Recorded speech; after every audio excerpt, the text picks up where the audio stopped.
इंसान को हमेशा छोटी छोटी गलतियों से बचना चाहिए, क्योंकि ठोकर हमेशा पत्थर से लगता है, पहाड़ से नहीं। हेलो दोस्तों, मैं हूं राहुल कुमार और आज इस वीडियो में हम लोग सीखेंगे कि जब इस तरह का प्रश्न रहे तो उसको किस तरह से सॉल्व किया जाता है। देखिए, इसको सॉल्व करना बहुत ही आसान है और सिंपल है, बस इसका रूल हमें मालूम होना चाहिए। और यह प्रश्न जो है ना, यह बोडमास के नियम से सॉल्व होगा। देखिए, यह प्रश्न देखने में सिंपल लग रहा है, लेकिन इस तरह से नॉर्मली आप सॉल्व करेंगे ना तो इसका आंसर गलत हो जाएगा। इसको जितने तरह से बनाएंगे ना उतने प्रकार का इसका आंसर आएगा, लेकिन गलत गलत आंसर आएगा। इसका राइट आंसर एक ही होगा। और जानते हैं, इसका राइट आंसर है 16, लेकिन आप अलग अलग तरह से बनाएंगे ना तो अलग अलग प्रकार का आंसर आने लगेगा। यह सवाल दिखने में सिंपल है लेकिन बहुत ही खतरनाक है। देखिए, इसको किस तरह से बनाया जाता है उसको समझिए। देखिए, इस प्रकार के प्रश्न को बनाने के लिए बोडमास के नियम काम करता है, और वह नियम यह कहता है, मैं प्रत्येक वीडियो में बताता हूँ और इस पर एक स्पेशल वीडियो भी है, यदि आप चाहें तो देख सकते हैं, उसका लिंक वीडियो के डिस्क्रिप्शन में मिल जाएगा। यह नियम बताता है कि सबसे पहले कोष्टक वाले प्रश्नों को सॉल्व किया जाता है, उसके बाद का काम तमाम किया जाता है, उसके बाद भाग किया जाता है, उसके बाद गुणा किया जाता है, उसके बाद जोड़ किया जाता है और अंत में घटाव किया जाता है। यह नियम यही कहता है, और इसी नियम से इस प्रकार का जितना भी प्रश्न है ना वह सब बनता है। तो चलिए मज़े से और आराम से बनाते हैं इस प्रश्न को। तो अब देखिए क्या करना है यहाँ पर।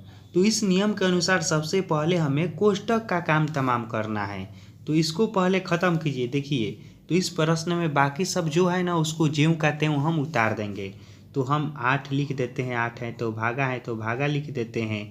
उसके बाद 2 है तो 2 लिख देते हैं। अब देखिए, हमें कोष्टक वाले काम को करना है सबसे पहले, तो हम क्या करेंगे। अब देखिए, कोष्टक वाले काम को ख़त्म करना है ना, तब हम क्या करेंगे। यहाँ पर देखिए क्या है, 2 है और 2 है और दोनों के बीच में जोड़ का चिन्ह है, तो हम जोड़ देंगे दोनों को, और 2 और 2 जोड़ेंगे तो क्या आएगा, 4 आएगा।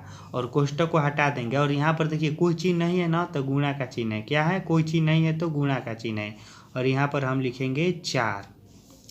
अच्छे से समझ में आ रहा है किस तरह से बनाया जाता है। देखिए, सबसे पहले कोष्टक को सॉल्व किया जाता है, तो हम इस कोष्टक को सॉल्व किए तो 2 2 था तो दोनों को जोड़ दिए और कोष्टक को हटा दिए, और यहाँ पर कोई चिन्ह नहीं है तो गुणा का चिन्ह होता है, तो हमने गुणा का चिन्ह दे दिए।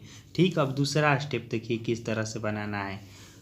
कोष्टक तो हम सॉल्व कर दिए, उसके बाद का कहता है, तो का तो इसमें है नहीं, इसमें भाग है, गुणा है। तो हम क्या करेंगे, सबसे पहले भाग को बनाएंगे और अंत में गुणा को बनाएंगे।